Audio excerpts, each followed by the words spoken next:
What's going on, guys? Welcome back to No Reserves Radio. I'm your host, Rehn. With me, as always, Angelo. Austin is not here this week. Last minute decisions, change of plans, fun stuff. We are recording Friday night. Normally we record on Thursday. It is Saturday night. It is Saturday. So you're hearing this less than 12 hours before it comes out. So there's a lot less room for error or corrections needed. Yeah, we were going to record on Thursday. Austin got hung up at work, so we decided to push it to Friday. Austin got hung up at work, and then Austin is out of town as of this morning. So we're gonna call an audible because we have a big episode planned, but we want to do it with all three of us here. So instead, we're gonna recycle content a little bit from just a couple weeks ago. Disgusting. It's different enough. It's different enough, and I think that we can get something out of it. We'll also talk a little bit about preseason, but we do have a full preseason recap coming. We're just gonna kind of touch on a few things. I'm gonna make it my life mission to make sure like the house is on fire at the end of this by the end of this episode. My house or your house? The house. Oh God. Well, we'll go ahead and get into the question of the week then, before Angelo decides to go any further with that. So the question is pretty straightforward. We are fans of sports, correct? Yes, that's why we're here. But the question is, are there any sports you don't enjoy watching? And, like, don't do a cop-out answer like, oh, I don't like cross-country skiing. Like, no. I'm going to No? hit you right in the feels. Are you ready? Yeah, go for it. Soccer, it's boring. It's oh, he's running, and he got blocked. Oh, then they're running back. Oh, kick, run. No, it's boring. It's boring. So I will say soccer is more fun in person than on TV. You could have said cross country, and that could have applied to soccer. I think the atmosphere of soccer is what really drives it home for me. For me, it's football. Like, I love the idea of football, and if I can turn in just in like NFL Red Zone, just what's happening, like the action, great game. But like when you're on like the ball has just been kicked off, you're on, is that your opponent's 20? Whatever. 25 now, but Okay, no, actually, it's your own. You're supposed to get Okay, to your opponents. So You so start you're at on your own. so you're on your own 25 or whatever, right? So Yes. you have all these yards to go, and you stand like this is from the perspective of someone watching, right? So you have a bunch of guys lining up on the line, all right? One of them is yelling at the others, right? Sure. He's still yelling that it's 45, 35, 25, like the clock's just going down. He gets to like 5, and then he snaps the ball. He takes it. He backs up. He makes a short pass or hands it off. There's a little run, and then he gets hit. And then we have another 45 seconds until the next play. So, hey, we're going to cut to commercial. Like, I don't have the kind of attention span. It's just, and maybe it's the reverse. Maybe it's the reverse, because they say that like football is appealing because you don't have to focus on it all the time. You can like pay attention for a short spurt and then look at your phone while they're in their timeouts. Not only that, I think like it's more of a ramp up because of the way that it operates, and because of like a drive can be, 10 minutes of game time, but that could be like half an hour of real life. Right. So it's like a build up to a incredible moment is the way I would describe it. Yeah, that's what I'm saying. Like, I enjoy watching football if it's the highlights. I cannot, like, and in person, it's kind of weird because it's like you don't get the commercials. Like, you're not watching like Applebee's in between these stoppages. Okay. Have you ever watched Monday Night Football on the Manning Cast? I haven't, but I've heard it's really good. I highly suggest trying it. I remember when was it Tony Romo was doing like play-by-play color commentary, whatever it was. He's also very good. Yeah, like seeing like an all-time great QB, and I'm not necessarily calling him like Tony Romo's a very good QB. As a layman, I know nothing about football, but like I understand enough. Like he's a solid QB, a good QB. Um, Seeing how they're able to read everything, it is amazing. But Here's my question to you. Okay. mhm, So, Travis Kelsey on one of his podcast, New Heights, said that you need a little bit of nerd in your quarterback. Is there a position in basketball that is similar? Like, and is there a player that you could put on like yeah, commentary for a basketball game and yeah, it could be that enjoyable? And who is that player? yeah. Um, so Rajon Rondo, LeBron James, like players that are But like will we elite. ever see? Will we ever see them on commentary? I think LeBron eventually might hop in. I wouldn't be surprised. Rondo, no, Rondo's too much of an oddball. But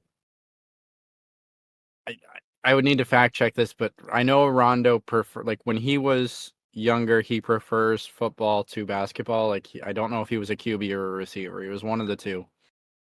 But like there's all these little things about him, like in terms of his spatial awareness, where he's like a god at Connect Four, which is a weird bit of trivia to know. And he'll consistently like in locker rooms be playing like 6 games at a time. Like they're all going on with different people, and he's like able to read all of them like back to back to back to back. And I think that that's pattern recognition, and pattern recognition is what you're seeing in sports when you're someone that's able to read a play, or read a defense and how to react to it. And I think that he's one of those people that's just So um, here's my question to you, because in the area of football, whether that's someone like Tony Romo who gets to do play by play, or even in the content that you consume for football, there seems to be more multifaceted people. You can get different perspectives from different ways, whether it's like the analytical way, or it's like the entertainment way, or it's the I played, this is how I viewed it way. Like in basketball, it seems like the people who talk about it in more of an entertaining way, yeah. and you don't see, like, maybe in like offset content, like YouTubers will talk about the analytical side, but you don't see that in the mainstream of basketball yet. Why do you think that is? I think it's just the culture. And I think it's because football at its core is a game of X's and O's more than any other sport. Except maybe soccer. I would say soccer is up there as well. But basketball, at least in the modern era, is a lot more flash and pizzazz and style. And like, I don't think you see the same level of personality come through when it comes to players. And it's just like, all we necessarily care about is points per game, rebounds per game, assists per game. We're not looking so much in the mainstream at effective field goal rate or player efficiency rating, whereas we do that in other sports, hockey, basketball, or hockey, baseball, and football. I think analytics are talked about way more, especially baseball. Um, I don't know. I think we'll get there eventually. It seems like we're going in that direction. I just dropped my phone. So, so I actually have an idea. I thought up on this on the fly, and I don't know if you would like, if I could. In fact, here, I'll just pitch it to you, and you can tell me if you like the audible idea or not. Okay. So, in the fantasy edition of football, Mm-hmm. we absolutely cut, because we used to go through every game and we used to dissect every game, and you actually on when we did that. We cut it down to our top 10 teams, and we were able to do more segment ideas, and we've seen a few of them already manifest. One of them is, and we basically use this as dunking on our favorite players that we liked in fantasy, this or that. So how about this? How about instead of us going okay, 100, 99, 98, how about you play a little bit of this or that with the rankings of 50 through 100, and I have to guess which one is higher or which one I'd prefer. So like hypothetically, so like Yes. So I'm just gonna these players are not on the list. I'm just throwing them out here. So basically, if on the list it had number 87 was Drew Eubanks and number 86 was Jakob Pertl, you're Yeah. guessing which one's higher? Yes. I mean, we can do that. That'd be. I mean, do you want me just to go down the list of 100, like 199? The players? Yeah, or do you want me to pick two randoms at a time? We could pick two randoms at a time.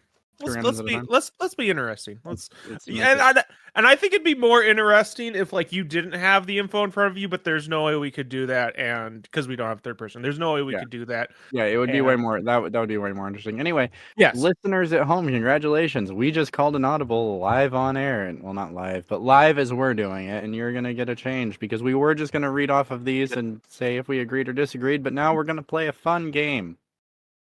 A fun game. I like that. That's a good idea.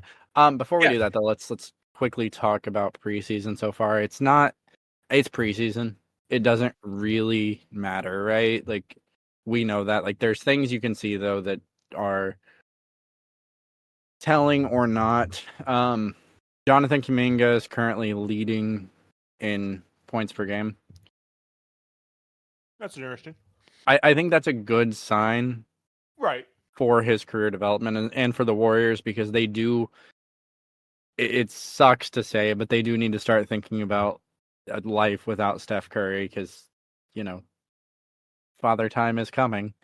Well, not And only that, with them moving James Wiseman, yeah, and true. I actually was gonna ask because I wasn't actually sure off the top of my head if they kept Kaminga in that series of moves they did during the trade deadline. I think the fact that they did definitely shows the faith the Warriors organization have in him to develop. No.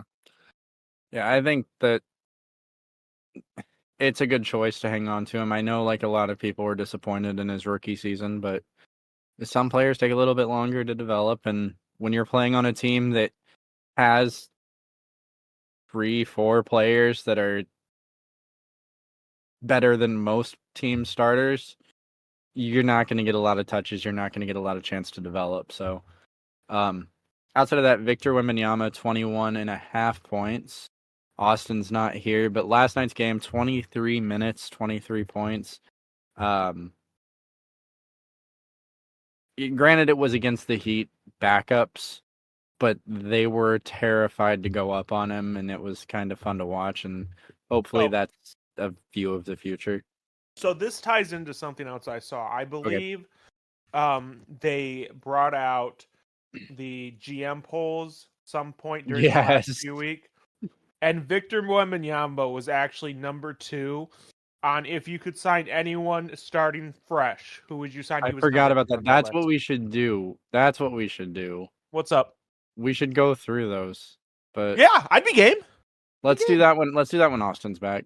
I mean, Okay. everyone will have already seen it, but I forgot about that. I read through it and I meant to bring it up in the chat, but Huh. yeah, no, that's a good idea. Again, listeners at home, welcome to our off week because Austin got stuck at work. We're just here for fun now. But thank you for joining us. If you are listening this far, some of you probably prefer Austin, and you're really mad he's not here, and I'm sorry for that. You can He is boo the him. voice of reason. In fact, It is his fault. It is his fault. here, Um, another thing we introduced during the football pod that I'm about to introduce you to. That's for Austin. I hate that so much. um, Bilal Coulibaly, who was the Pacers pick that was traded to the Wizards on draft night, currently leading in steals 3.5. That's good to see, but he's only played 2 games, and one of them was an exhibition against a team from the Australian NBL, which, no offense to them, but it's the Australian NBL. But he did have 4 against, I don't remember which team, but it was an NBA team. So I didn't know Coulibaly had like defense to his game, so sure, I'm glad to see it. And then leading in rebounds, DeMontis Sabonis, leading in blocks, Jaren Jackson Jr., and no surprises there. So, Yeah. are there anything, or is there anything related to the preseason you want to talk about? I know you give less stock to preseason than even Austin and I do, and Austin and I enjoy preseason, but we are aware it doesn't matter. You couldn't care less about preseason, but is there anything you've seen from this preseason that you want to talk about? Probably not. Not at all. All right, then we're going to move into our fun little game here. So ESPN released their top 50 or top 100 part 1. So it's 100 through 51. Similar to the Bleacher Report thing we did a couple weeks ago. We were, like I said, we were going to just read through it, talk about each one, whether they were higher, lower, whatever. But instead we're going to do a game of, does Angelo think this player is better than this player? And it's going to be all over the place. And this list, I will tell you, if you want to go look at it, because it's going to be kind of hard to follow here, do so, because it is very different from the Bleacher Report list, and it is always good to get separate perspectives. With that said, I will go ahead and start. So, Colin Sexton versus Russell Westbrook. Who do you think is higher? Who do I think is higher on ESPN, or who do I think is higher? I think Russell Westbrook is higher on ESPN, but I would take Colin Sexton. Really? Yes. So, okay, let me phrase this question. You are a team trying to win this year. You don't care about contract. You don't care about like next year. You don't care about money. You're trying to win this year. Are you taking Colin Sexton or Russell Westbrook? Colin Sexton. Really? I disagree with you, but you're right. Colin Sexton's number 98, or no, you're right and wrong. ESPN has Colin Sexton. You made that confusing. ESPN has Colin Sexton ranked at 98. Russell Westbrook at 94. Interesting. Westbrook fell because last year he was ranked number 65.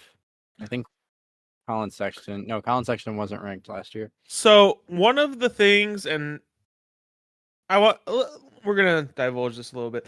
One of the things that Ty Lue said about Russell Westbrook is he kind of conformed the chaos that was the LA Clippers. Ty Lue even went to the extreme of saying that he felt like there wasn't a leader in that locker room until Russell Westbrook arrived. And that's probably a big reason why he got that contract. So what value do you find in Russell Westbrook, and do you think that his contributions maybe off the court are more valuable to a team than his contributions on the court? I mean, Russell Westbrook can still go out and get you a bucket. And to be fair, so can Colin Sexton. But I think that Westbrook has been there more than Sexton. And I don't put as much stock into like,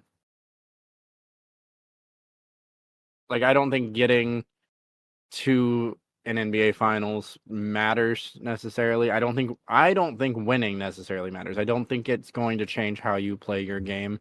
I think being used to the playoffs is different, or being used to the playoffs is important, and understanding that it is a different style of game.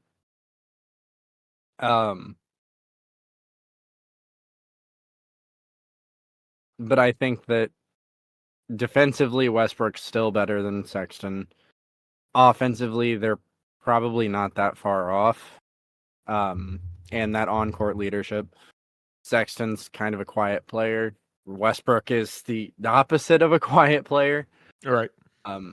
And Westbrook also, even though I have talked down on it before because he does make a lot of stupid plays, he's not afraid of the big moments.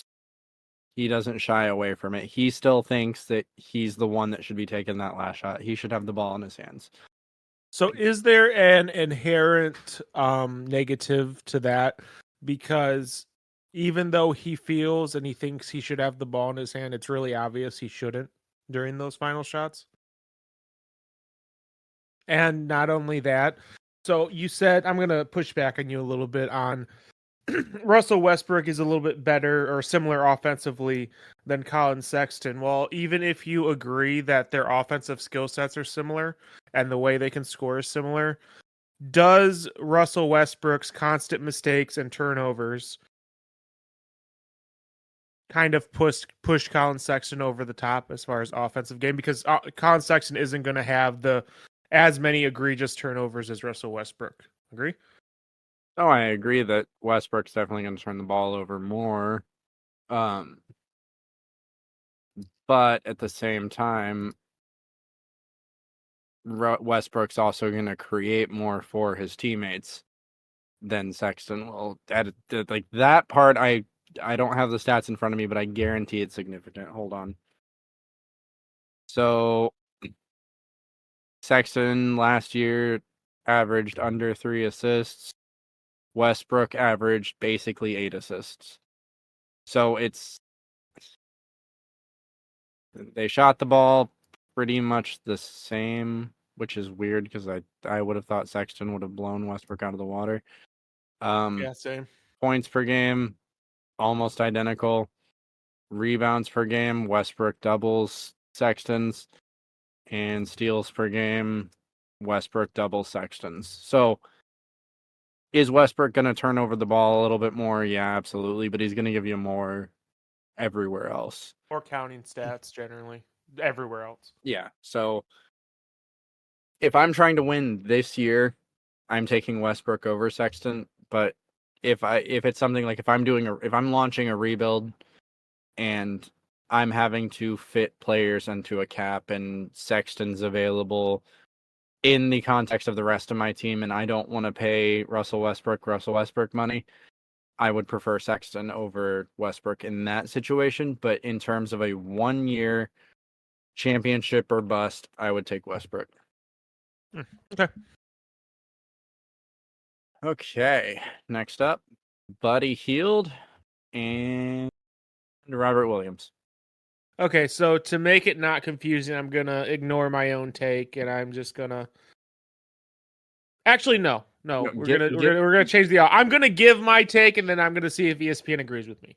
Okay, there we go. There we go. There we go. So Thank you. It's Buddy Hield or who's the second guy? Robert Williams, the Time Lord. He's not available. Give me Buddy Hield. Oh, okay. Yeah. So you're right. Robert Williams is ranked number 89 for ESPN. Buddy Hield's 87. I mean, maybe I'm a bit of a homer, but I would take Buddy Hield anyway because he's statistically one of the best shooters in the NBA today, and Robert Williams is just a very good center.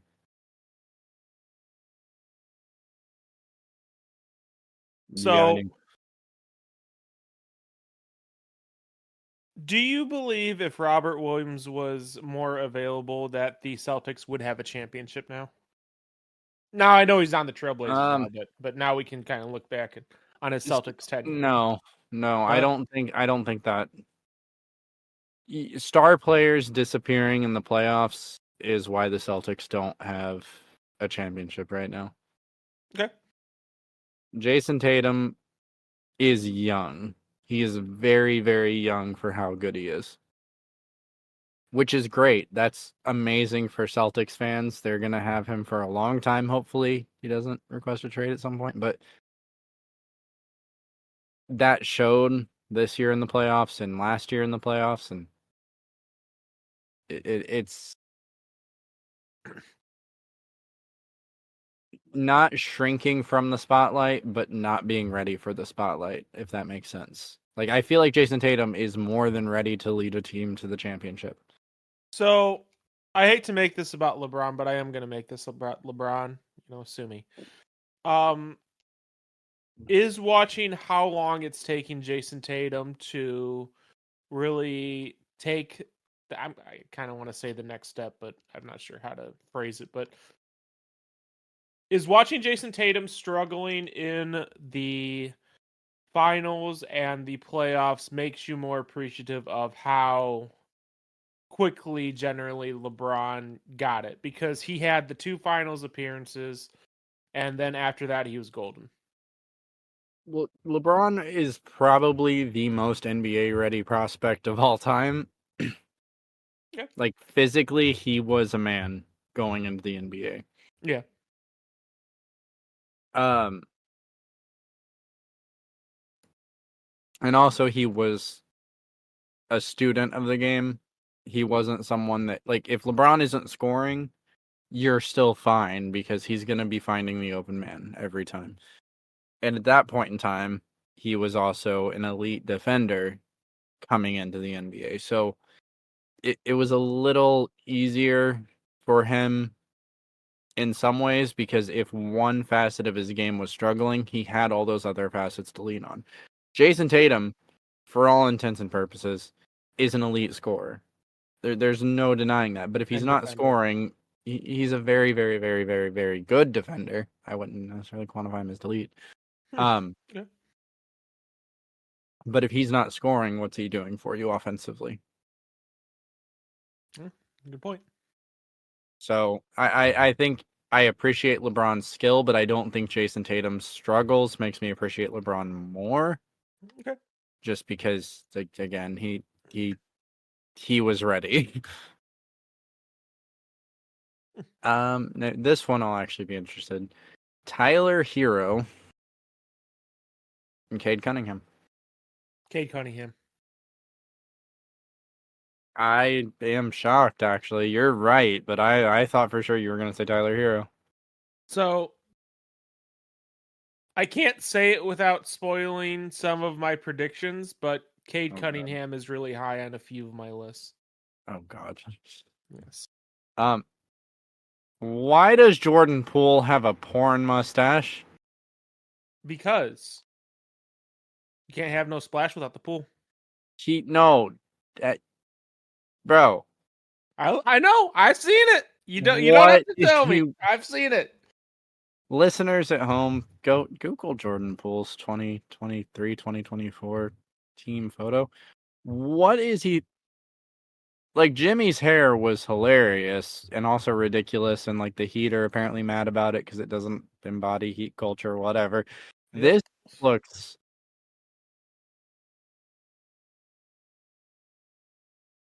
I can't stop staring at it. That completely threw me off. You know who it's Wilt Chamberlain. He's doing the Wilt Chamberlain hair, the Wilt Chamberlain mustache. Yeah, that makes sense. Oh god. Okay. What? Sorry. I completely got thrown off. But you really have Cade higher than Poole or than Hero, which I have is Cade higher than a lot of people. interesting. It's interesting because you said that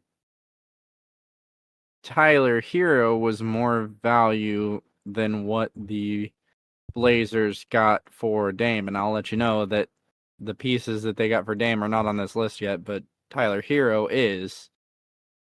Oh, I'd take Cade Cunningham over Drew. I would too. I would too, but that's more for futures. Again, if I'm trying to win this year, I would take Drew, but Right.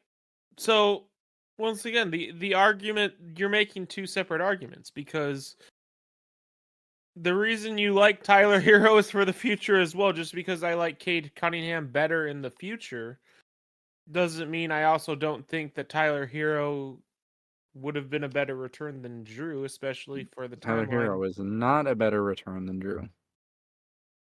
Even in the context of the timeline, because they immediately flipped Drew. And yet you could say they could have flipped Tyler Hero, but Tyler Hero's future is not as bright as it once was. Let's be real here. This is not Tyler Hero last year, the year before. This is Tyler Hero now. This is who Tyler Hero is. This is what you're getting from Tyler Hero. To get back DeAndre Ayton, Robert Williams, three first round picks and 2 pick swaps, I think. Wrong. Wait. Is that wrong? I think that's right now. It's right now. It was Yeah, wrong at that's the what I'm time. saying. That's what I'm saying. And Malcolm Brogdon, who will, if I were the Blazers, I would flip him for something, anything. That's a better fit. That's a better trade than Tyler Hero and Nikola Jovic, And 3 first and 2 which pick they swaps and 2 which second round picks. which they got that already. They got that anyway. Plus Robert Williams and DeAndre Ayton, which say what you will about them, because I've said Robert Williams' availability is an issue, and DeAndre Ayton looked a little lazy, but DeAndre Ayton is still young. Robert Williams is still relatively young. I have no faith in Aiden. I know you don't, I'm but surprised. I'm surprised we haven't gotten to Aiden already. I'm surprised he's this low on this list. I wonder if he's even on the list. People are low on him right now, which is weird. I would like put the Angelo stamp of approval right on this ESPN Top 100 if they didn't put him on this list. Well, we will see if he shows up. OG Anunoby, Miles Turner. Oh God. That one's actually tough. That's very tough. To be fair, this one is really close. So I'm kind of being It's a a jerk one with this difference. one. No, it's not a one difference. But it is close, so I'm kind of being a jerk with this one. I'm gonna say the people at ESPN probably never heard of the Pacers, so I'm gonna go with OG Anunoby. Oh, you are wrong. Miles Turner, 65. OG Anunoby, 67. Even as a Pacer fan, I don't know if I agree with that. Really? I don't, because Turner came into his own last year, but still OG Anunoby is in like the 99.9th percentile of defensive acumen. So Turner's an elite rim protector, but Anunoby gives you elite defense no matter where he is on the floor. Correct. They're both good 3-point shooters. I would take Anunoby over Turner, but So you agree with me? yeah, I agree with you. ESPN does not.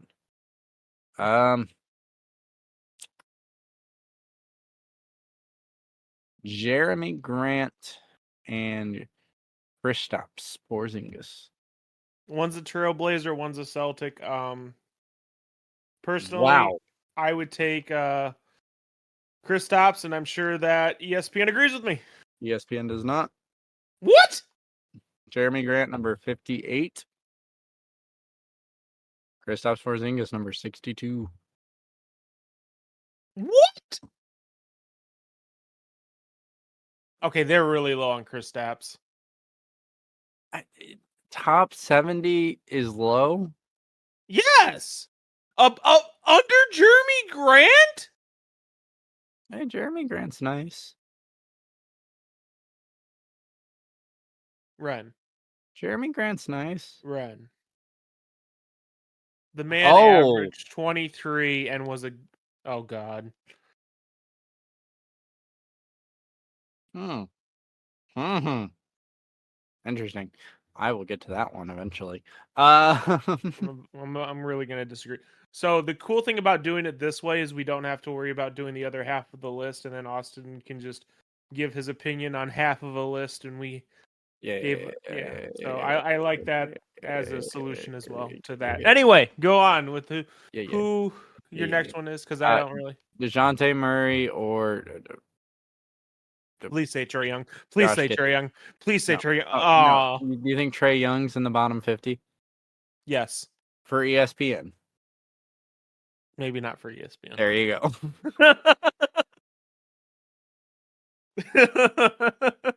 So Josh Giddey or DeJounte Murray? That's a really tough call, actually. I think I would go DeJounte Murray. Well, they disagree with you. Josh Giddey is actually number 53. That's pretty high. That's pretty high. That's reaching a little bit, especially like when we get into this. Because DeJounte Murray's number 60. So wow. Interesting. Yeah, that one I kind of I agree with you. I would take DeJounte over Josh Giddey, and I'm very high on Giddey. It's just it feels like Giddey's way too high. Like I think 60 is fair for DeJounte, but 53 is not for Giddey, and I'm very high on Giddey. Yeah. Not only that, did DeJounte Murray not just come off averaging basically 20 points and still having borderline elite defense? Yeah. Yeah. Oh, this one will be interesting. Andrew Wiggins or Zion Williamson? Spoiler alert, both of them are ranked lower than Josh Giddey. What? Both of them are ranked lower than Josh Giddey. Yep. Zion Williamson.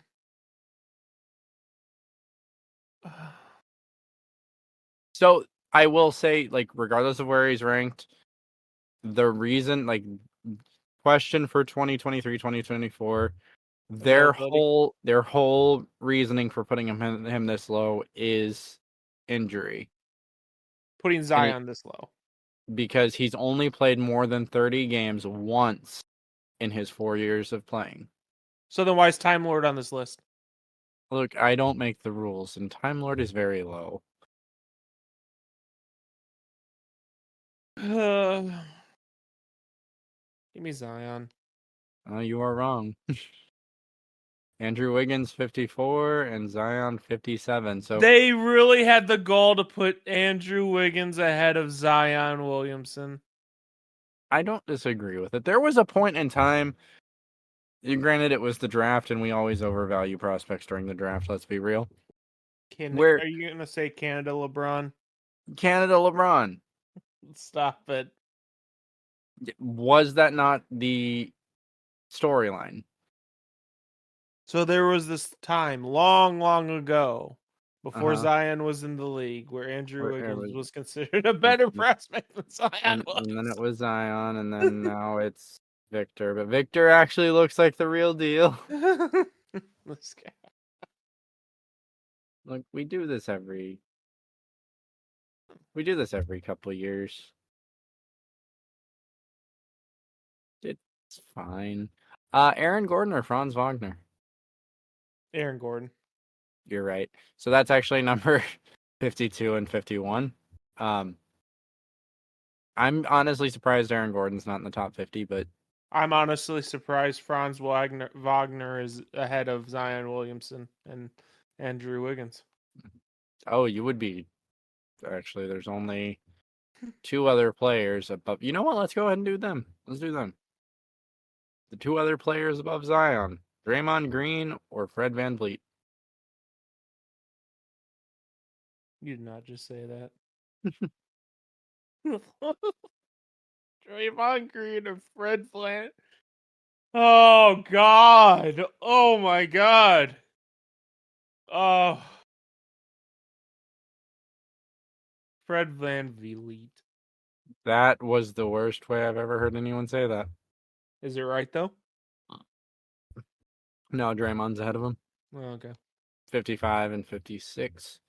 Let's do MVP Desmond Bain Desmond Bain.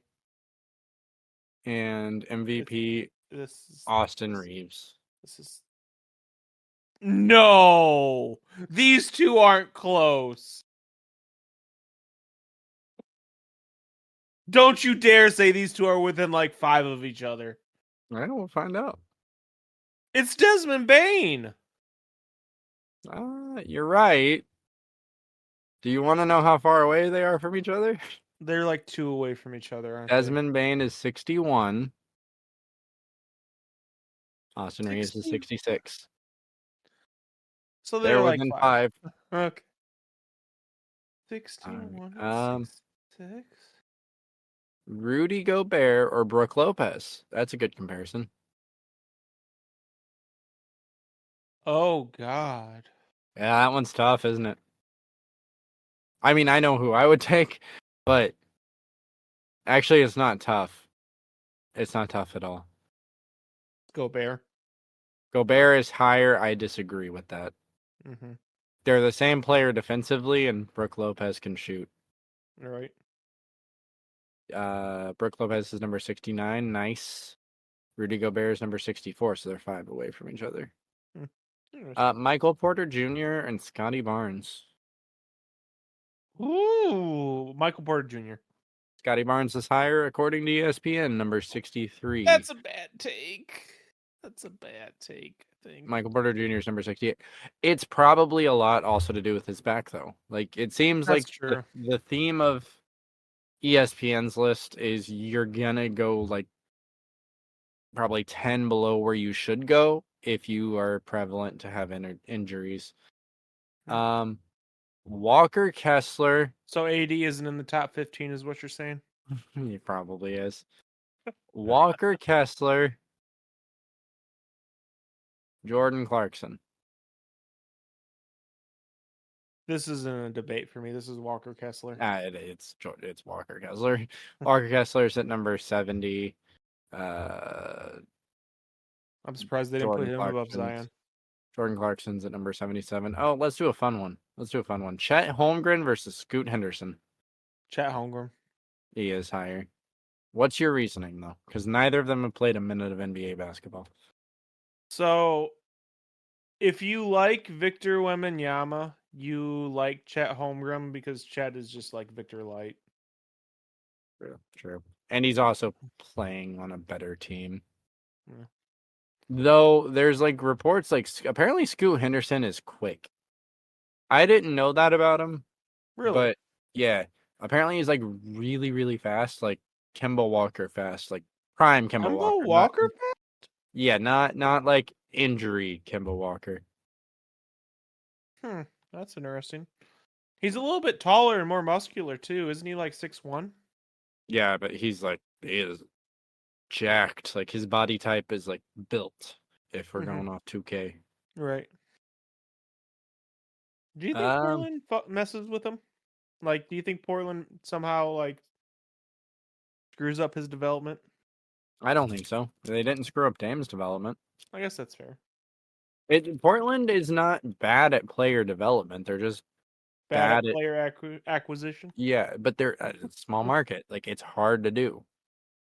And like when you have like that's the thing. Like a team like Portland, it's hard to sign free agents, right? And when you have a player who's arguably a top 10 player in the NBA, or not arguably, I guess, because Dame was solidly a top 10 player in the NBA at one time, and there wasn't a question about that. He's good enough to keep you out of the lottery, but not good enough to get you there by himself. And he can't, like, they can't draft the talent if they're not in the lottery, and they can't acquire the talent because they don't have the assets because they're never in the lottery. So that's kind of like a loaded question because we have seen a lot of decent to really good talent go either Outside of the lottery. just outside the lottery, yes. Right, but it's nobody was expecting Nikola Jokic in the second round to be an MVP. He was a Right. second round pick. Like every team, including the Nuggets, passed on him for a reason. So at that point, you've just got to get lucky, which is fine. Like sometimes you get Kawhi Leonard, sometimes you get Georges Niang. Like it happens.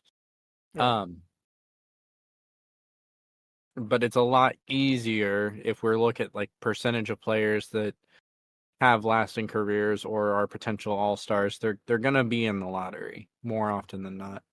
See, that's kind of the weird thing with the NFL because I do both the football and the basketball Right. compared to the NBA because if you're a first round pick in the NFL, no matter what position you're played, you're expected to be a talent. And they have 7 rounds.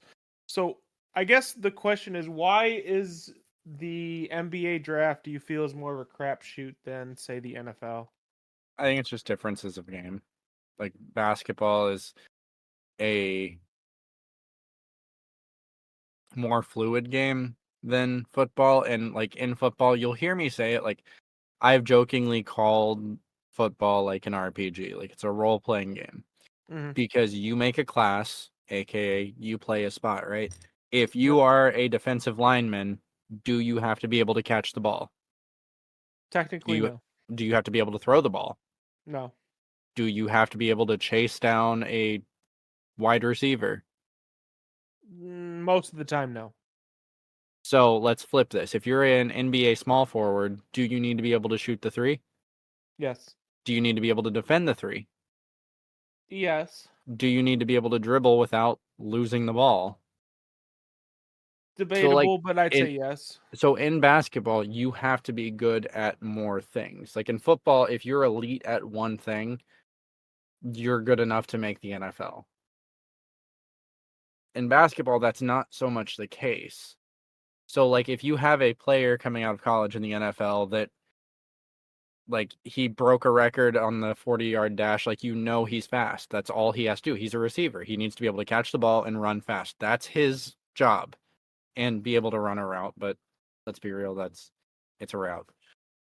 That's the extent of his job. Now with QBs it's different because like there's a lot more to it, whether you're talking about like the Wonderlic or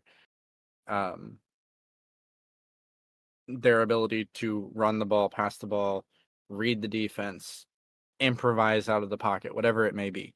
But when you're talking about general players, they need to be good to elite at one or two things in order to make an immediate impact on an NFL roster. In the NBA, you could come out of college and you're an elite shooter. You're one of the best shooters that the world has ever seen. And then you're in Japan or in China a couple years later playing, "Hey Jimmer, how's it going?" Like being really, really, really good or elite at one thing isn't enough to make an NBA roster.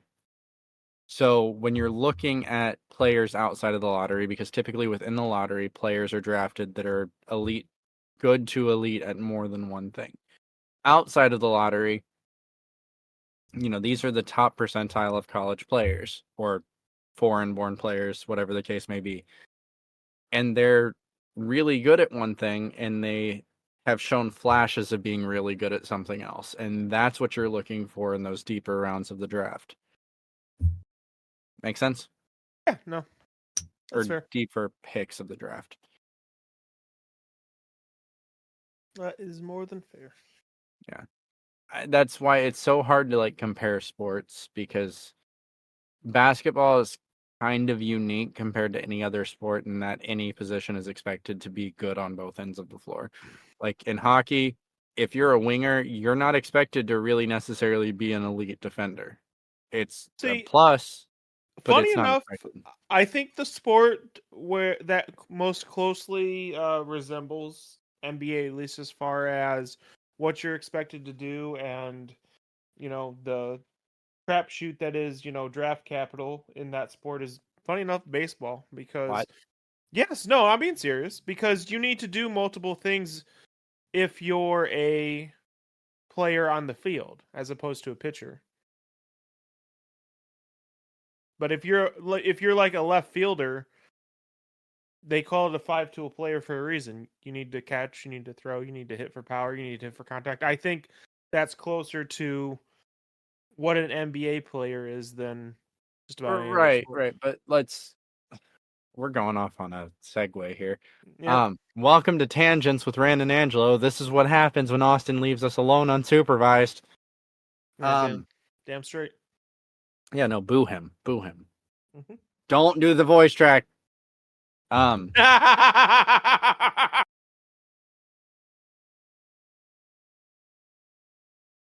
was expecting it. I didn't hear it. Good. So let me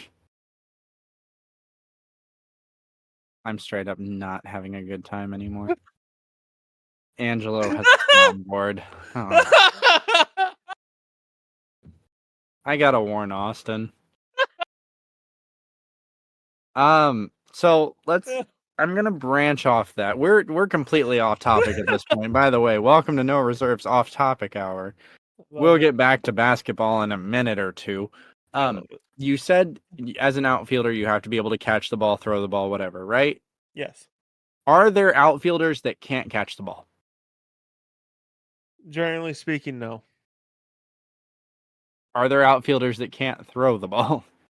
Generally speaking, no. So how is that comparable?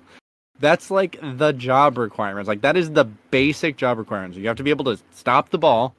You have to be able to get the ball inside. Like that is the basic requirements of the outfield as far as my understanding of baseball goes. Am I wrong? You're not wrong. I don't see how that's comparable.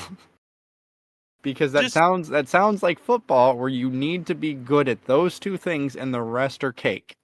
Like icing on the cake, not not the cake. necessarily, because in baseball you need to play offense and defense first off as a positional Fair. player, Fair.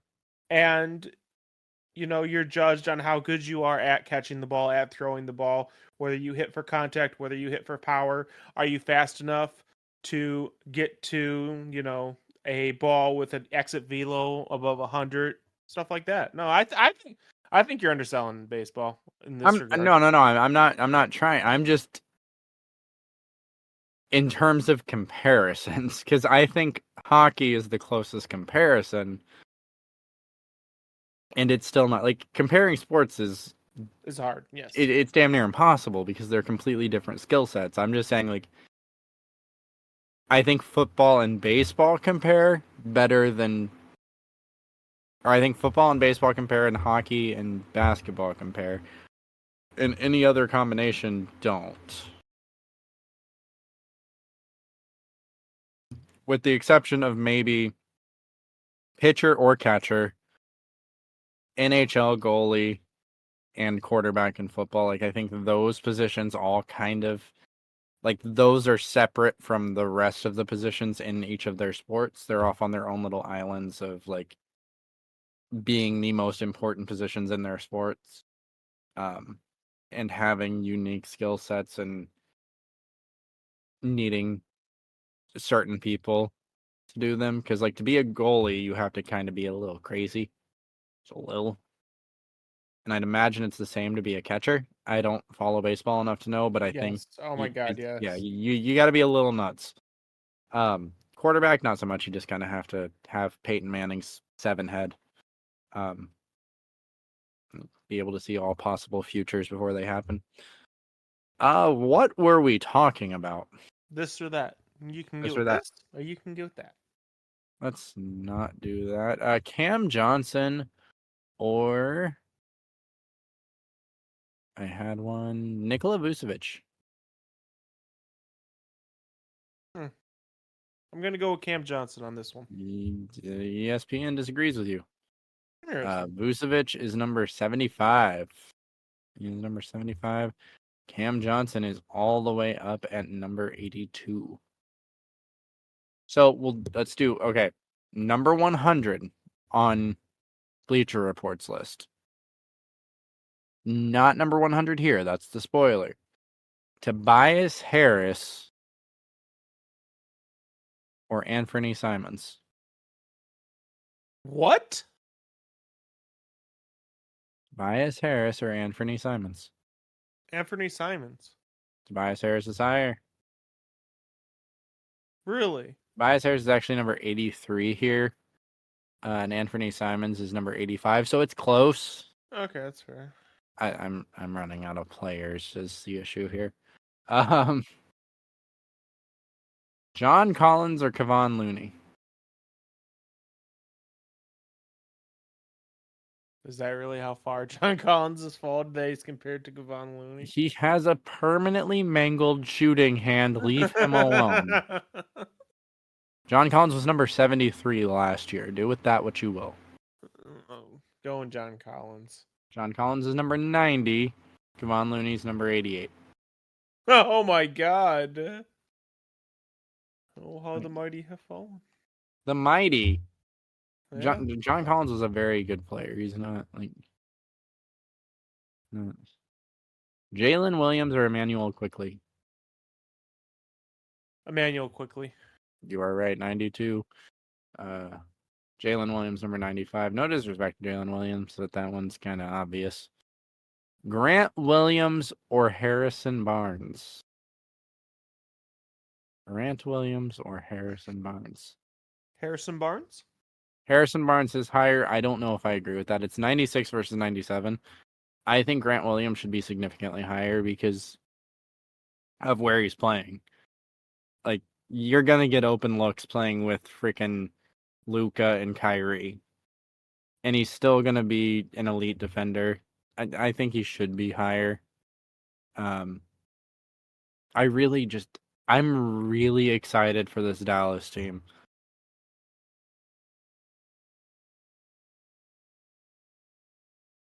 Do you disagree?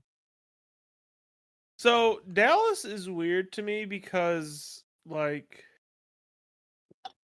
they're coming off a season where they intentionally tanked. And I don't know if like so we talked about this with college um football where what you did last year dictates how you're viewed in the following year. Mm-hmm. And I'm not sure if that is playing into effect where like how exactly Dallas looked at the end of last year. Granted, they were, Tanking. intentionally tanking, but in like inflect that. Like it's almost like I gotta start seeing them win. And even like and things like and it's preseason, so I shouldn't care, but the loss to the Timberwolves at the start of the season, preseason, it's kind of Like, yeah, like eh, I mean, you're not gonna go out and win 82 games, so like, yeah, that's fair. I'm not that worried about it. I feel like they addressed the areas of concern, which they've got Kyrie and Luca. All they needed was to improve the team defense, and they did that significantly. Yes. So we'll see. I think that a full off season of Kyrie and Luca having time to grow together will be beneficial. I think that Luca will continue to grow as a player. Um, but Me we'll talk too. about that. We'll talk about that on our next week's episode when Austin will be back. Asterisk. I swear to God, if he's not, we're gonna bring Adam back. That's what we're gonna do. Uh, Mitchell Robinson.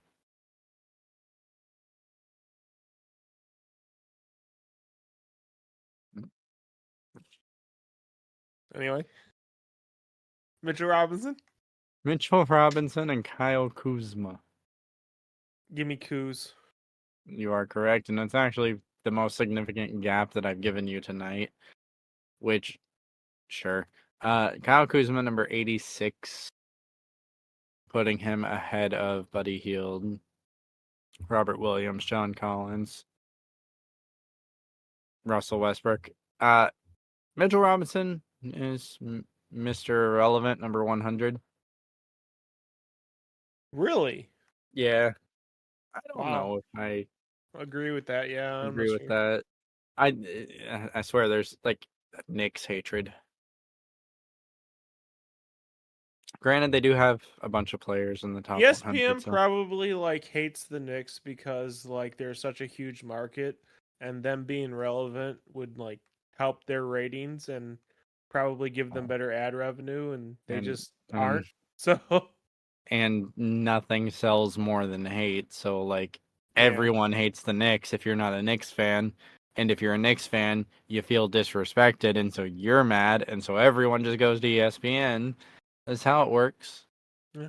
You're not wrong. I think if you were to poll fan bases, most fans don't like the Knicks, Lakers, and Celtics. Fair. The Knicks aren't even that warranted. Like the Celtics and Lakers for sure, but Yeah. That's fair. like the history there. Um, where was I? Jonas Valanciunas and Josh Hart. Valanciunas and Josh Hart. Yep, Valanciunas. you are wrong. Josh Hart's number 91 or 90, number 90, and Valanciunas number 99. Granted, again, another year older. I'm sure. Michael Conley,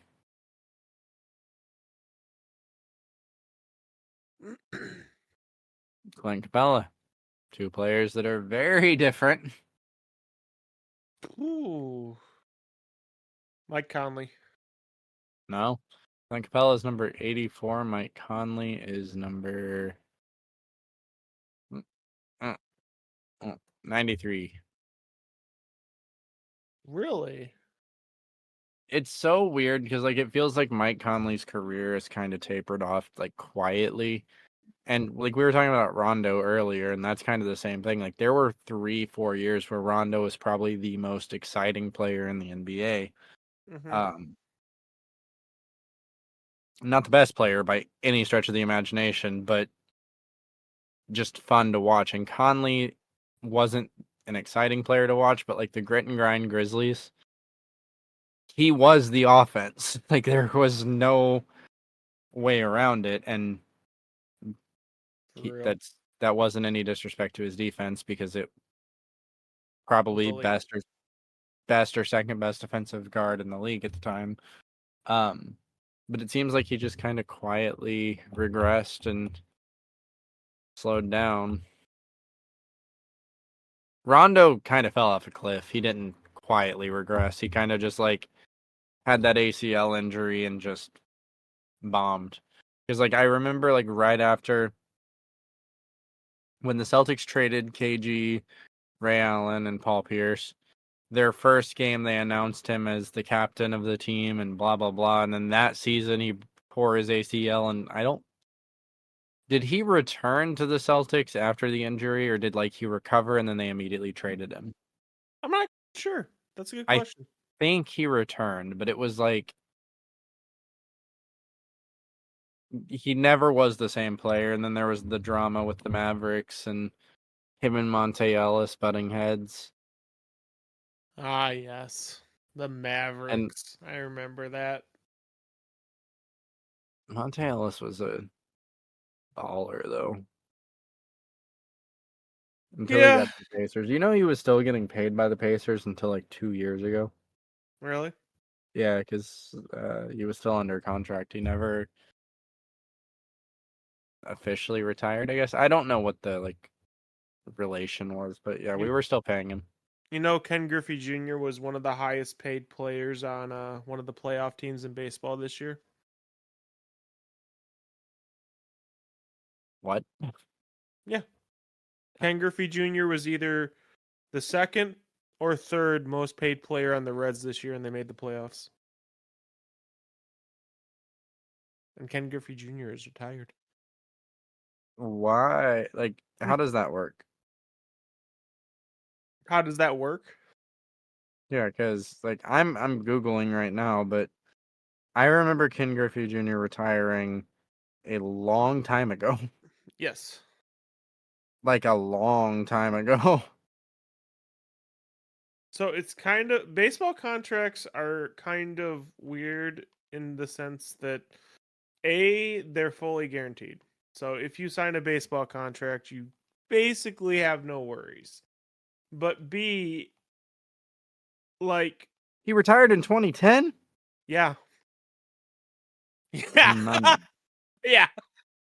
But B, um so baseball contracts, I know Adam makes fun of it a lot, and I'm not sure if you do, but how big the contracts are.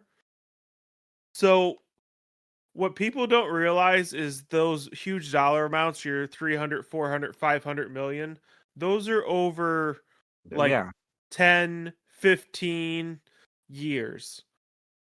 So when you have so you can spread those, especially if a player like retires, you can spread that money instead of being 10, 15 years, you can spread them over 20, 30 years. so So deferred they're payments. yeah, exactly. That makes sense. So Just like he's not under contract. They're just still paying his contract. yes. Okay, that makes sense. That totally makes sense. They agreed to pay him a certain amount over this term. Yes. Okay. Just like the That Rangers were still paying Alex Rodriguez for so long. see that makes sense. That's not actually that bad. I thought you were saying No. he was still like contractually on the roster. No, it was No. deferred payments from his Okay. Yes. That's that's better. It's still like you paid Crazy. that man too much if you're paying him still 14 years later. That's fair. Hey, get that bag though. Like, good on him. Get your money. So, do you think the Jaylen Brown, because we're about to go into a different like contract renaissance with the NBA? I think the Yeah, NBA TV deal. contracts honestly are, if they're not close to MLB contracts, they've surpassed it. So, how do you feel the extra money is going to affect how people view it, what a reasonable pay is for a starter in the NBA? Like a Because honest reasonable starter. Yeah, because honestly, I still remember when LeBron was making like $11 million, and that was a steal. So Jaylen Brown is number 17 on highest played sports contracts. Mm-hmm. Yeah, Top two are no one touches soccer. No one touches soccer. not yet, at least. I think the NFL will eventually get there with quarterbacks, but Maybe. Mookie Betts. It's an Yeah, interesting name. Dodgers. Um, how far down after Jaylen Brown do I have to get to another NBA player? Oh, Nikola Jokic. Not that far down. Really? That's surprising. I thought 52.8 mil a year. actually kind of surprised 264 you. million. I understand he was a second round pick, so I'm sure like the way his RFA contract MVP. was is different, but I guess I Well, forget how. he just signed that contract this year, so Oh, okay. yeah, That that's his. okay. Gotcha. The next one is Bradley Beal at 30. Whew. Giannis is 39. James Harden is 40. Devin Booker is 42. Karl Anthony Towns is also 42. Steph Curry is 45. Zach LaVine 46. Trae Young 47. Luka Doncic 53. Russell Westbrook Would 54. you have done? Would you have paid Jaylen Brown that ridiculous contract? No, I No, would I have wouldn't traded have him. either. I would have too. Like, I love how Brown plays the game. Like, Yes. he is everything you want in a star player. But you already have a star player. If I'm paying anyone on that team that money, it's Jason Tatum. I agree. Because I don't have a problem with that amount of money, and I don't have that problem for that amount of money for Jaylen Brown. Because with the new TV deal, like, contracts are going to get higher and higher. You're absolutely correct. Yeah. I just have a problem with a team having that much cap tied into two players. And it's not that Jaylen Brown isn't deserving of that money, because we're gonna see, like, we can talk about these contracts all we want right now, but in a couple years that's gonna be very fair money because, again, TV deal, new money. Can I go way off the rails? We've already done it. Let's go. So Let I me was hold on. watching. Let me just. I don't know if you can hear it, but let's go. I opened another drink. You opened another beer. Okay. So one of the things. So I started watching other podcasts, and You watch podcasts. yeah, it was on YouTube. Oh, that's weird. It's actually one of the top platforms for podcasts. Oddly enough. But, like, you're not at that point. You're not. I have a problem calling that a podcast if you're watching it. Then that's just a video. Like, a podcast is like. I mean, it's no different. It was literally. It was your mic cut out. It made a really interesting robot noise, and then Okay. Yep. I'm good now. Okay, you're good. So anyway, it's basically what we're doing now. It was them in a Discord call, except they had their cameras on. Right. It's literally just that. I don't know. But That's weird to me. But regardless, one of the things, it was actually on Overwatch, because I'm trying to like verse myself in more Overwatch, even though we're probably never going to play it. But regardless of that, one of the things that I noticed that was jarring to me is the format was really good, but like they went through each individual hero as Mhm. far as the balance of the heroes go.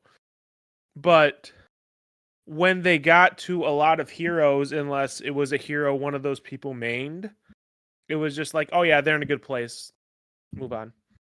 Like I saw more interesting dialogue.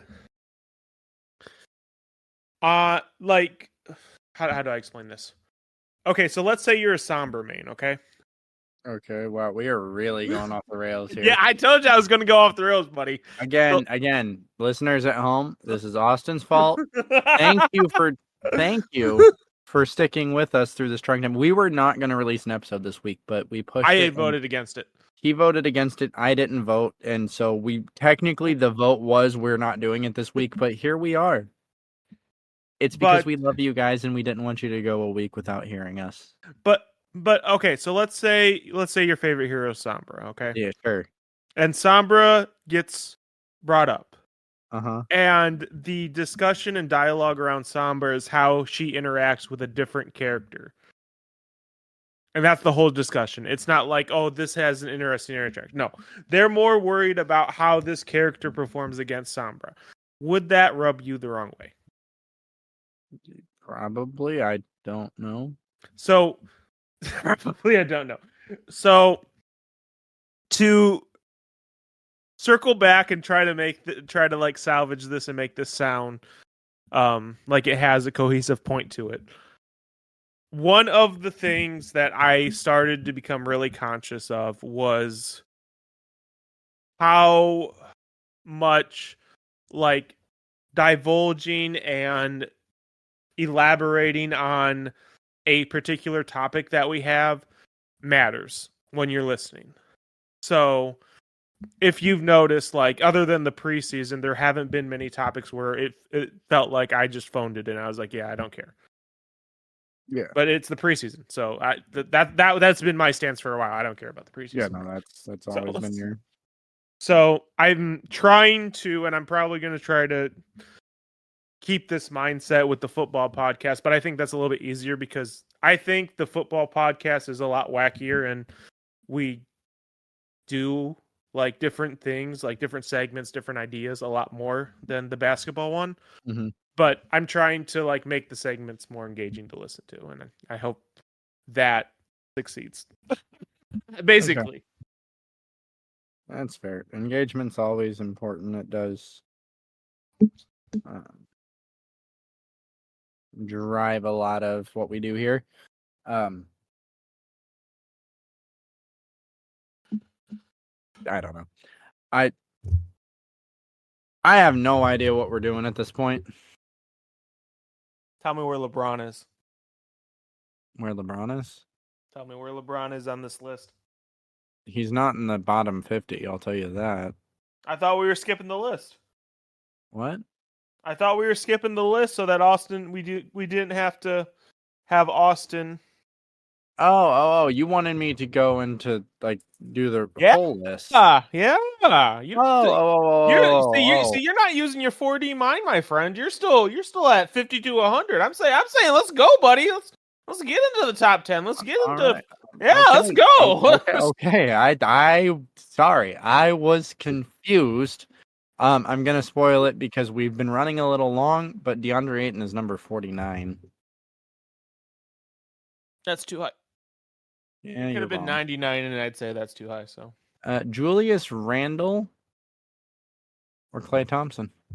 Julius Randle. Klay Thompson is number 41 for ESPN. Julius Randle is number 45 for ESPN. That's pain. That's just pain. Well, that's more Knicks hate.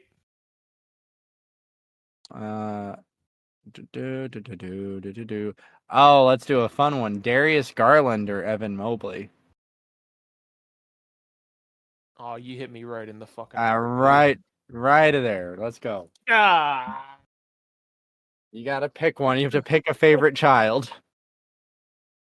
I hate you. I hate you for this. Give me Mobley.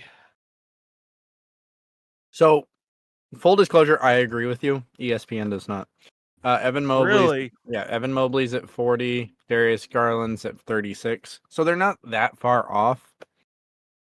So that goes into like what you think is more valuable, because let's be real, like if you go to like betting odds and you go to futures bets, Evan Mobley is one of the top 3 people to win DPOY this year. Yeah, I'm not gonna.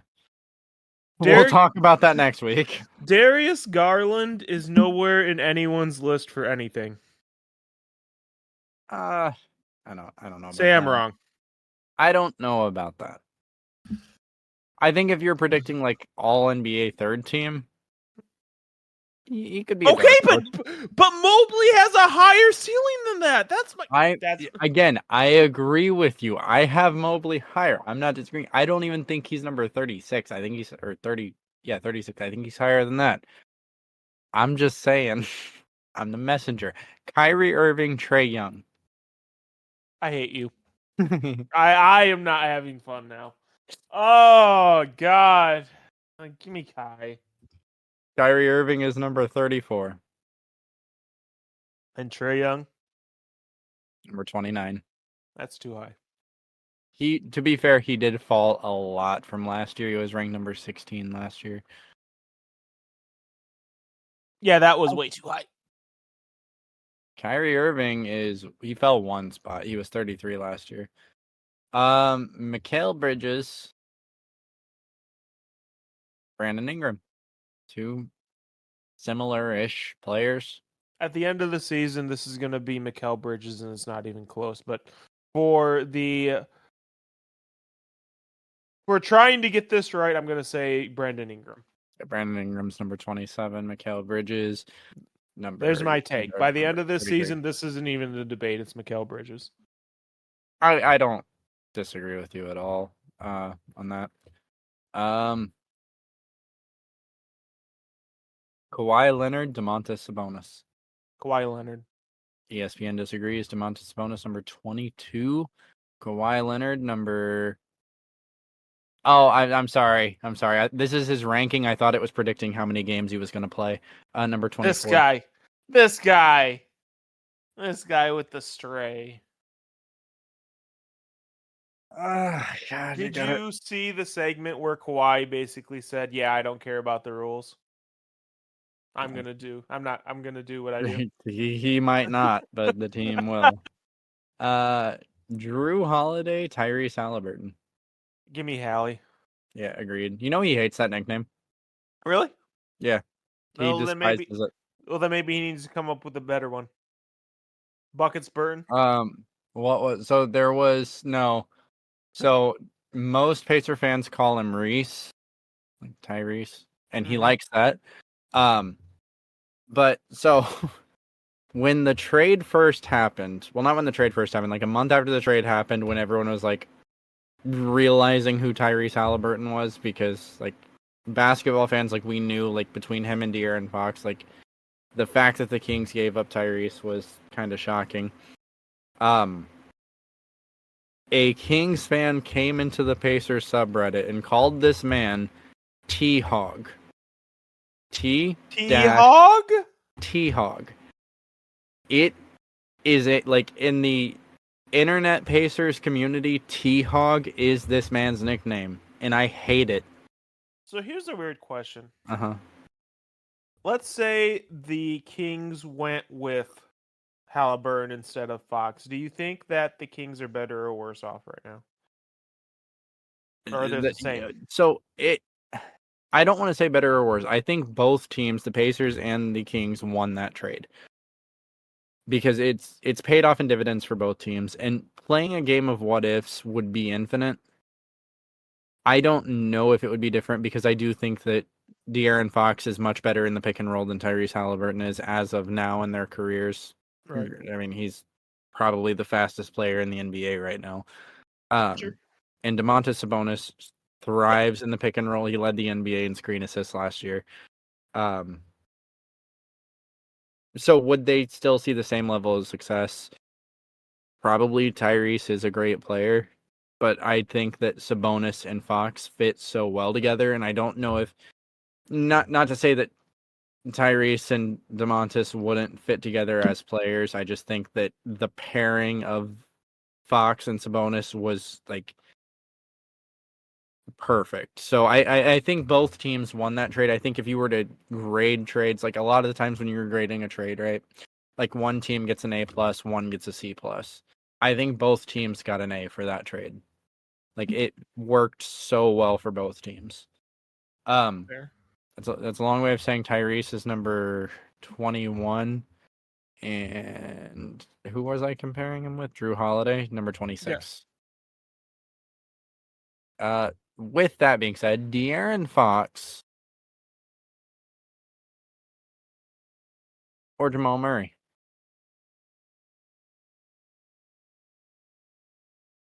There's been a lot of Jamal Murray dick riding going on right now, and I'm part of that. I mean, it's warranted to an extent.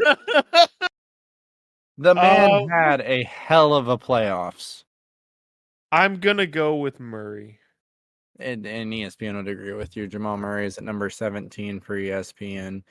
De'Aaron Fox is at number 23. So that I should have actually done that because Tyrese was 21, De'Aaron Fox was 23. That would have been a fun one, but that would have been a very fun one, and it would have made sense. yeah, but we're doing this on the fly. Damn it, Rehn. I'm gonna do a close one. Donovan Mitchell, Damian Lillard. Whoa! You hit me right in the heart again. Well, I'm going Homer. Give me Mitchell. 15-14, Lillard is 14. It's fair. Hold on, because ESPN did this really weird, and they have the top 10 on a separate article. So give me one second. Go! No Look, LeBron yet. I'm okay with that. I mean, did you think he was going to be top 10? It's ESPN. That's right. Okay, you know what?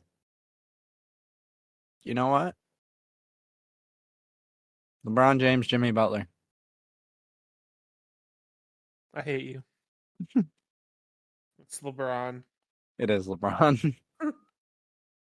It is 9 is LeBron to number 12, Jimmy Butler. Mm-hmm. That means there are 12 players ESPN thinks are above Jimmy Butler. I think that number's a little 11. bit higher. 11. Whatever. I think that number's higher, personally, but that's just me. Let's get into this top 10, though. Jason Tatum or Kevin Durant? Blah.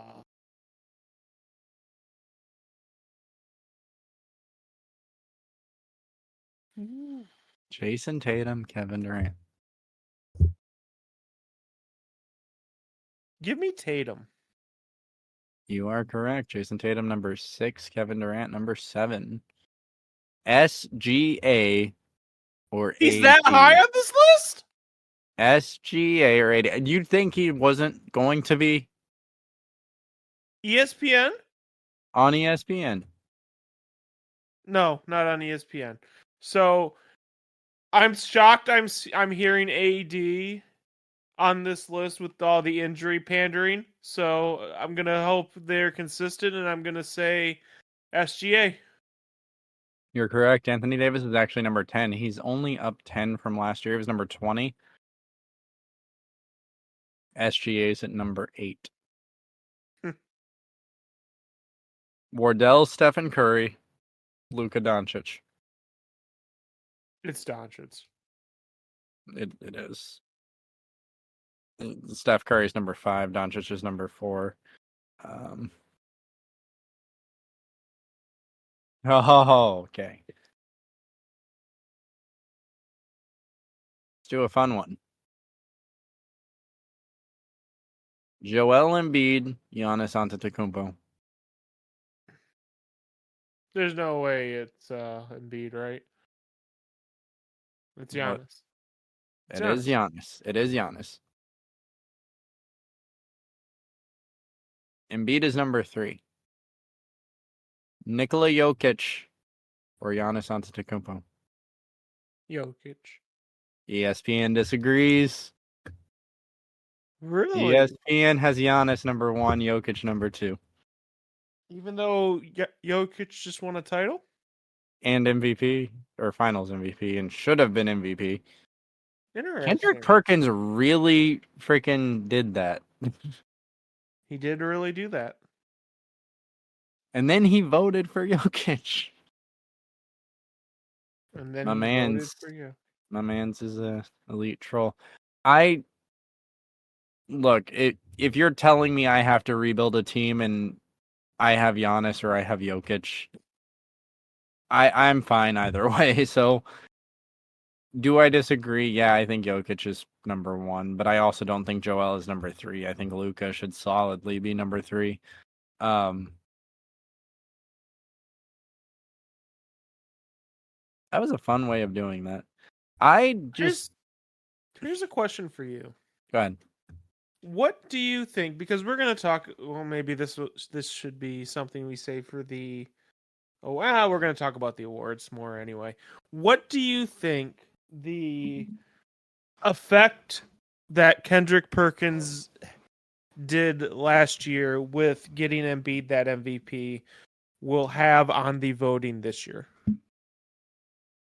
I don't know if it'll have any impact.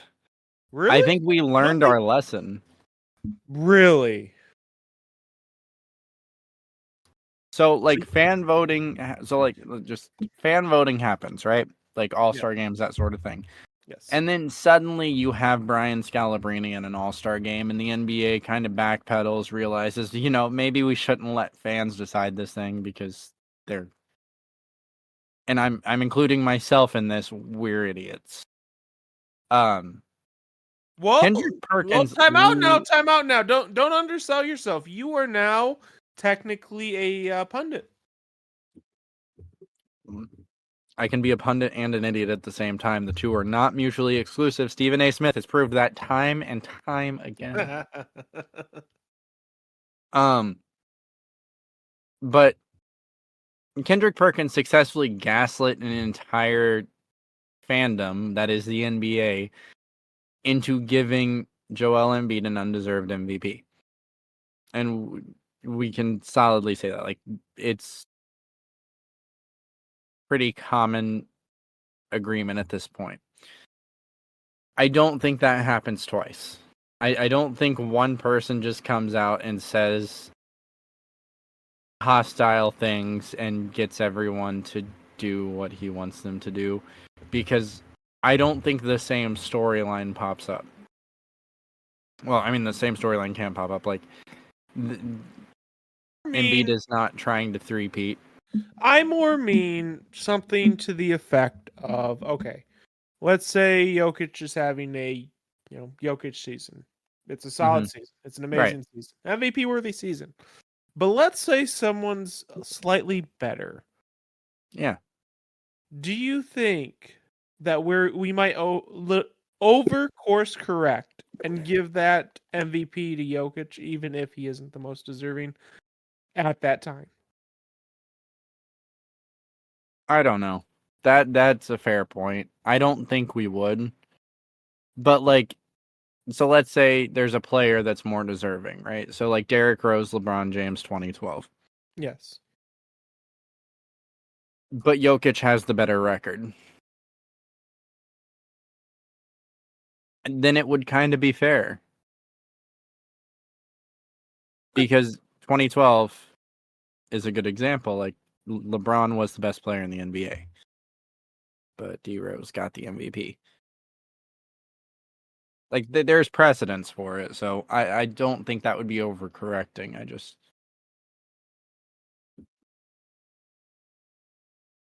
I think that would be a fair thing to happen. Granted, I don't. Spoiler: I don't think Jokic is winning MVP this year. So. Yeah, I know you're gonna predict Luka. It's okay. We'll see.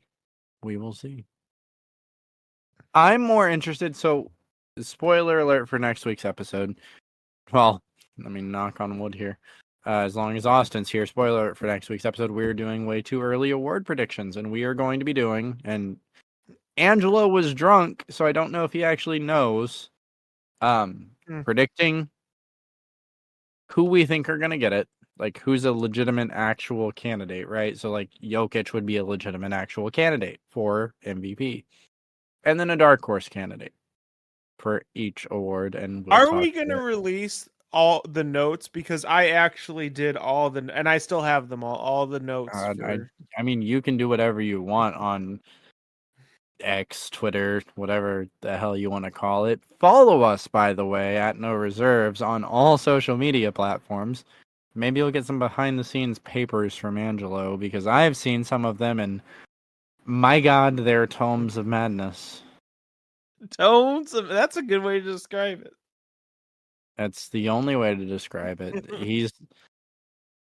For whatever reason, he picked this episode we're about to do to be an idiot. I mean, he's always like, read your notes and tell me you aren't trying. So I'm also kind of annoyed you sent me the notes, because I like to be surprised. Yeah, Like, you know my. Oh, come on, you know my MVP. This guy. I actually have only read like half of your notes because my head started hurting immediately upon reading it. Well, spoiler alerts, the notes I sent you are just for MVP and no other award. Oh, okay. Yeah. Good. Yeah. Because I read your little Luca snippet, and then I was like, I'm not doing this right now. And that's how I know your predictions, Luca, baby! We will see. You might be surprised. Okay, if you say so.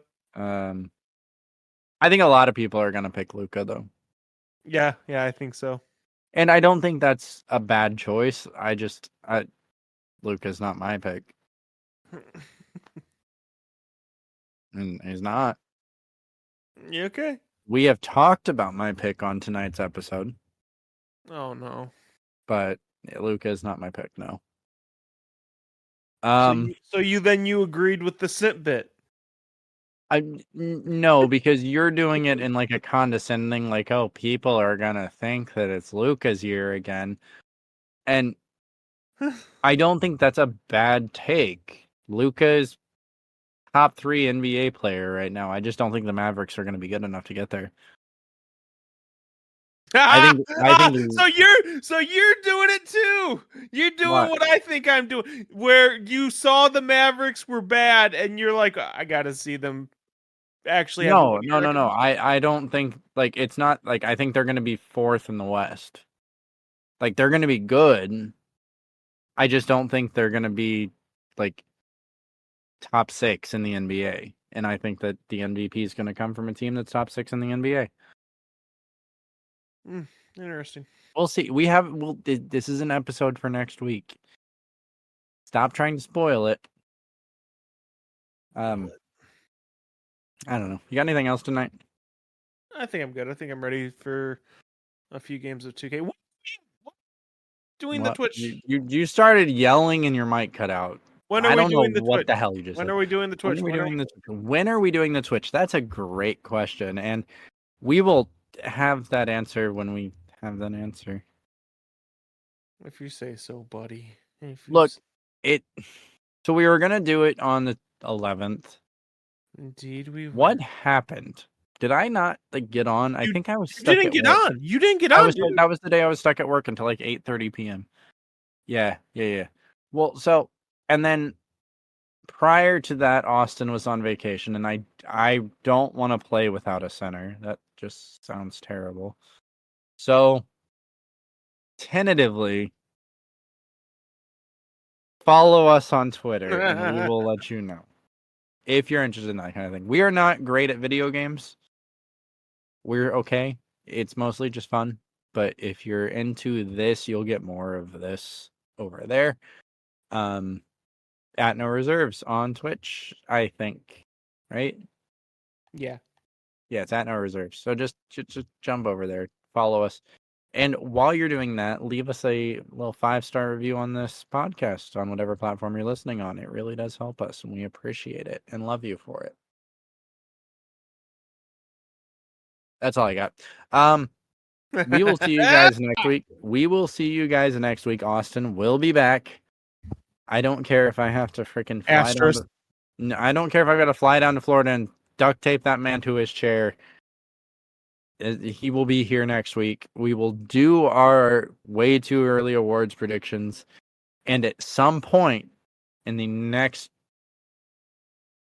to be determined amount of days, we will launch the no reserve stream. There's an asterisk on that too. There's the giant asterisk on that as well.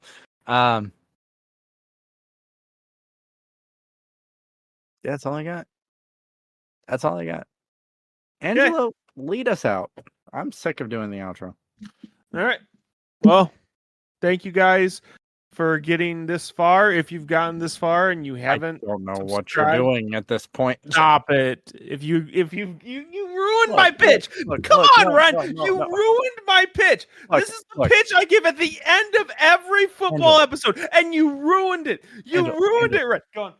But like, what I want to point out is, I want future Angelo to go listen to the last 45 minutes of this episode and tell me that you just sat through it, because I don't even know what we were talking about half of that time. Like, that was an adventure. It was glorious, honestly. It was an adventure. Like, I love being there as someone participating in it. I'm saying if someone sat through all of that, they should. Look. If you sat through all of that, like, you should leave the 5-star, right? Like, that's what I'm trying to say, Angelo. Like, if you made it through that and you're listening to us at this point and you're not subscribed to us, or you haven't left a 5-star review or whatever, what are you doing? What are you doing? Because you just sat through that. I was recording it and I didn't know where we were. And you sat through it. So really, we should be like, round of applause. That's what I'm saying. They deserve a round of applause for sitting through that and still being cognizant to click on that. I did that one to myself, didn't I? He has a clap track. Thanks, guys. We'll see you next week.